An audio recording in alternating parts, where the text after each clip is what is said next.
Hi, everybody. Jai Baba.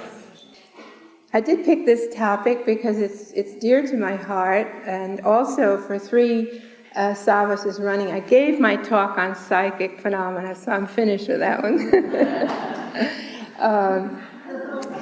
This one is on how to work for Baba. And I was just thinking, especially listening to Charles reminisce about those first days with Baba. I had no idea of the future I would have with Baba. When you meet Baba, you're drowned in this ocean, and like being drowned, you don't care about anything else. It's just that wonderful moment you're living with Baba. You don't ask him a lot of questions. You don't think of the future, because the future really doesn't exist. Baba said that too. Neither the past nor the future exists. The eternal now, and that's how it is with Baba. But of course, we have to go on living. And Baba throws us out into the world again. Even when he was alive in the body, he'd let us fill our cups with his grace, with his love, and then he'd say, now go off there and drink it, use it, make use of it. And then he might call you back later and give you some more.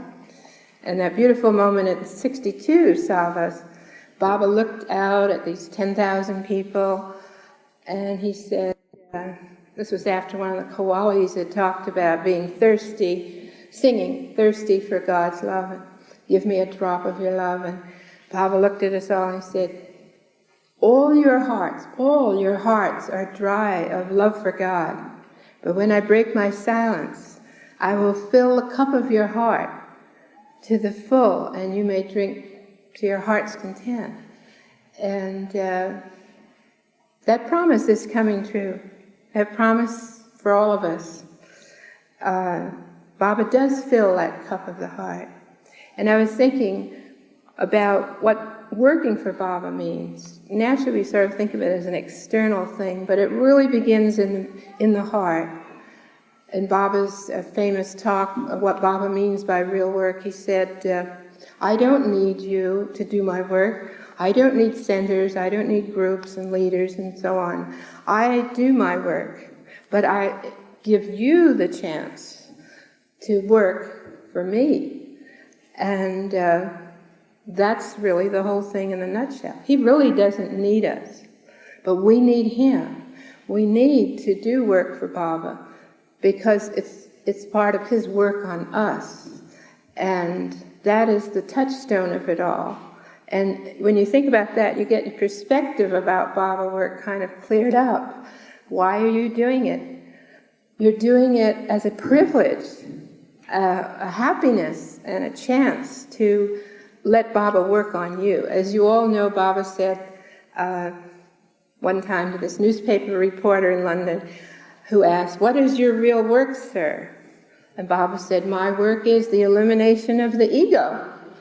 You know, like a top surgeon, that's his job. Brain surgeon, heart surgeon, ego surgeon. And actually, that's what working for Baba is. His work on you is the elimination of the ego. So when you work for Baba, that's what happens. Your ego gets eliminated, slowly, slowly. In fact, Baba, in that same discourse, what he meant by real work, said that the real workers are like dust at his feet. And as you know, dust doesn't have any requirement, no need, nothing, neither for praise nor blame. It just is dust. And whether you sit by, sometimes Baba had people working, so-called working for him, doing nothing. He sent Adi's brother to Australia with some other fellow, I forget, to just sit in a movie theater there for 3 weeks in Melbourne or wherever it was. It was a nice kind of work, wasn't it? But sometimes, like Milton said, those who serve also serve, only stand and wait. And sometimes that was the hardest thing, to see Baba give a nice juicy bit of work to somebody else, and you were sitting there twiddling your thumbs thinking, oh gee, I could do it better, why am I not? And that happened to me in 56. I guess the only time Baba gave me a little tick or twinge or something, he was really very sweet to me otherwise, was in 56. Ivy and I had divided the work of recording Baba's trip, and I was doing the diary of day-to-day events. And in between there, the beautiful messages were read that Baba had already dictated. And I assumed that when I printed all of this in the Awakener, those messages would go in their proper place, because the messages read, Don Stevens got up and read from the book that they were in, and then Baba commented on them. You know, it was really all flowed together. And then very unexpectedly, I found out all those messages were given to Ivy to publish in Life at its Best. So there was my first little, you know, somebody else is doing what you think you should do, you know. And so you just get ground down a little bit each time. And I think of those beautiful round river rocks, you know, they use them in gardening. They get beautifully round, beautifully smooth by grinding against each other. And that's Baba's work. And that's partly, there's individual work, like people have individual talents they foster, and Baba fostered always the creative part of you. Being the creator, he always wanted you to be creative, and like he told Margaret Crass, your dancing is my work, and this one and that one. But also, there's group work, and that's what I'm just devoting my little talk today on, group work, because I was involved in it right away, working with Narina Machabelli and Elizabeth Patterson and Nadine Tolstoy in New York. They were sent by Baba in 1941 to, quote, and this is Baba's favorite quote, spread my message of love and truth. And they too had not been involved in public work, but they very bravely plunged right into it in New York. And I met them just shortly afterwards, a year afterwards, and right away we were all involved in helping them with their public work. And so I was really inspired by them, and how Elizabeth and Narina got the center ready for Baba, got involved in that. But it meant working with other people. And this is really a unique experience for all of us, because you're working for Baba, you're working with Baba, and yet you're working with people who have differences from you, have temperamental backgrounds different from you, and everything. So there are always problems, and I know all of you have been involved in Baba's work, know this. And how do you solve those problems? I've thought about it in many ways. The real solution is love. The real solution, the only solution is love, because love makes you tolerant, it makes you forgive easily, it makes you harmonious. It's like the grease in the motor. It makes everything go smoothly. And you know when there are difficulties, and there always are difficulties, there's a lack of love somewhere. It's not a lack of efficiency and planning, and everything. It's a lack of love. And although efficiency is important. Bob himself was fantastically efficient in every tiny detail. He said, only the avatar can, concentrate on such tiny little details and take care of them himself.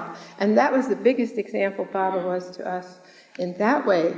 Businesslike, precise, on time, every little fact taken care of, nothing sloppy about it. And you can see from the mandali how jump they are. They're not lazy or inefficient or unaware. It sharpens up all your faculties, and that is very important, but with the love there behind.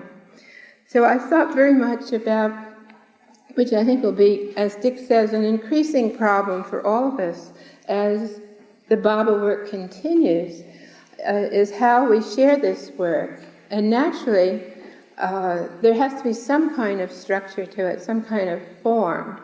And there's quite a bit of debate about that. We have all our background in Christian history, Muslim history, of how bad and sad things can get if the structure isn't functional in following the inner heart. It can get very hard, very crystallized. The authoritarian aspect can come in. The I am right and you are wrong. I'm following the direct path, you're following the indirect path. this ism and that ism, and you get a line of demarcation and already a sense of separateness, where Baba has come for the oneness. As he's explained in this creative New Age dispensation, avataric cycle, the manyness has gone to its extreme and created all the confusion in the world. Now it has to go back to oneness. It's like a wave that breaks into millions of particles. It has to now subside and go toward oneness, toward the ocean of love, toward unity. So the Baba work has to do that. And I think in the New Age, we have to have a new approach to it, which is basically a sharing, a group effort without authoritarianism, without too heavy a crystallized structure, without rivalry, sexisms, and so forth. I think it's very important to concentrate on that. And to do that means that you do have to give in a bit. It's so easy to be authoritarian. It's so easy to be a leader and have people lean on you. It's hard to let someone else do something when you can do it better. It's all of those things. And none of us, have this training, really. And so we have to learn the hard way. And, but I think it's very important, because as we move into the future, we will be, to some extent, an example. We have Baba, but how do we present it to others? In our own personal lives, that's the first thing. In our loving relationship, in our own solved problems, in our own area, but then also as a group. We function as a group, and now more and more every day will be pointed out the MeherBaba group, or the ism, Sufism, or the society, or this one, that one, or Baba House, or wherever the little Baba world starts to enlarge. We will be an example of some kind, and we have to think how we're doing it. And I feel very much in Baba's own actions with all of us. For example, sitting with him in 1962, this tremendous 10,000 lovers, not just casual come in, go for darshan people. Only lovers were allowed. We had a little circle said we're lovers. We're all kinds of people and all kinds of backgrounds, racial, religious, cultural, economic. It was just a mass effect, and you still see that at Amritidi, that wonderful feeling that we are joining in oneness. And to continue that, we have to learn to work in oneness. And this does require some feeling for each other, for respect for the individual, which is basically what democracy is. And getting kind of heavy here, I'm not making any jokes, I'm sorry. But if you really respect the individuality of the other person, you don't tread on their area, you kind of join them. If they get more attention, okay, you're not jealous. If you get more criticism that isn't fair, okay, you don't get depressed and run off, say, I'm fed up with the whole thing, I don't like the Baba group, goodbye, you have to deal with these emotions, because group work does create a lot of energy, a vortex of energy, and this is its benefit, and also, like energy, it has its plus and minus side. And so you have to deal with the plus and the minus, or the positive and the negative. If you only come to work for the positive, nice things, you won't last very long. You'll come up against the negative in some way, personal or disappointments in the work, or failures, whatever, and you'll run off. You'll say, oh, it's too tough.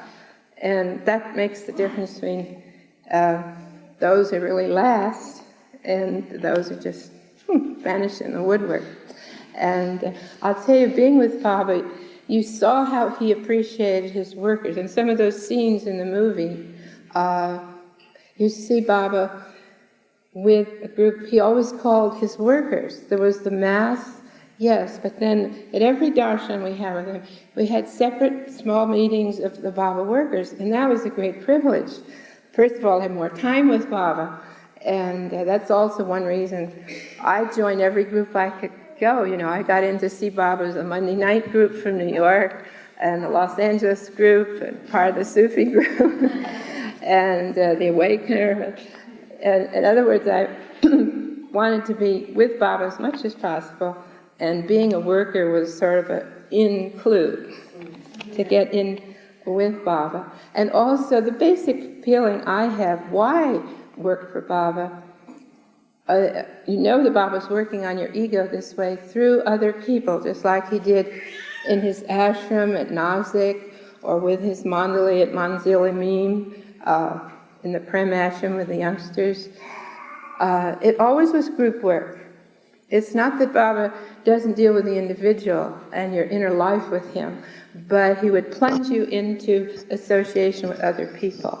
And for me, that was always hard. I was naturally a type of an introvert, not into groups at all. And I thought the theory of Baba's changing me to the opposite, like Delia told too, through working for him, is symbolized by the fact one day that, this was in 52, Baba personally gave me his laundry to wash and to iron. And you know what Baba wore? These very thin sadras, batiste, and they had a terrible iron at Myrtle Beach, some old clunky thing. And I was so afraid I'd burn a hole in Baba's sadra, it wouldn't be smooth, and I've always hated ironing. And yet I had to iron Baba's clothes every day, and also Meher's saris. And I was so scared, and I thought, gee, Baba's making me do the thing I don't like to do. and that's sort of symbolic now to me of Baba having me work with groups and with people, just the opposite of the way I started out as a personality in life. And but for love of him, you'll do anything.